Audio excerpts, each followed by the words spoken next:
Now, one of the good ideas that the Modi government has had is this setting up of several funds. They've got the Mudra Fund for refinancing small enterprises. They've got the NIIF for big infrastructure projects. They've got the Startup India Fund. And now there's talk of a defense fund. So what happens is that foreign arms suppliers who sell to India have this thing called the offset obligation. So 30% of what they sell has to be invested in India. They often find this to be a real pain in the neck because they can't get or don't have the bandwidth to look for good downstream investment opportunities. So now if a fund is set up in which all these offset obligations, or at least a part of these offset obligations, go in, then the fund can professionally look for downstream investment activities and the foreign manufacturer can be free of that obligation. So that's a good idea. But what often happens with all these good ideas is that these are handed over then to civil servants to come up with the fine print, with the rules, and that's where it all gets killed because a lot of stifling conditions are put. Now let's take a look at the Startup India Fund. Now, do you know that if I have to get the benefits of Startup India tax incentives, then I have to go and appear before a government secretaries committee. You heard that right.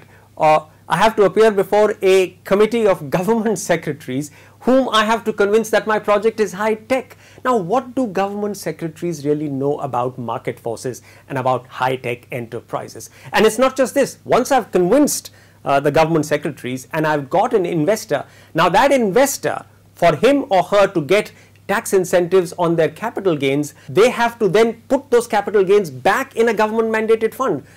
So you see the kind of clumsy micromanaging hand of the government here, that if I have to qualify as a startup for tax incentives, then I have to convince a government secretary.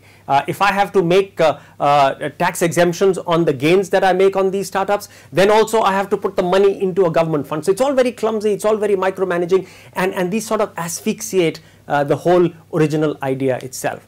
So what would I suggest to the government? That if you've come up with this good idea of funds, what kind of instrument there should be which will allow the idea to blossom instead of the idea getting killed. So I would say that the government should never be in the business of picking winners, of selecting, of choosing winners. That's not the government's job. That is best left to the ruthless efficiency of markets.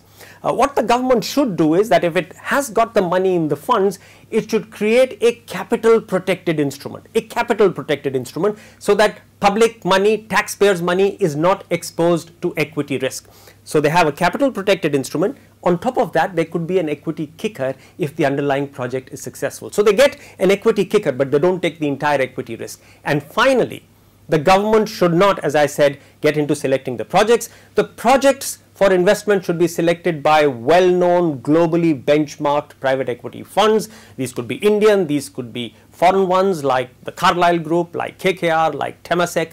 They make the project selections, they put their money, the government comes in only as a co-investor. And these global funds have to bid for the best terms on the government fund so that the government actually gets the best value for its money in a capital protected instrument.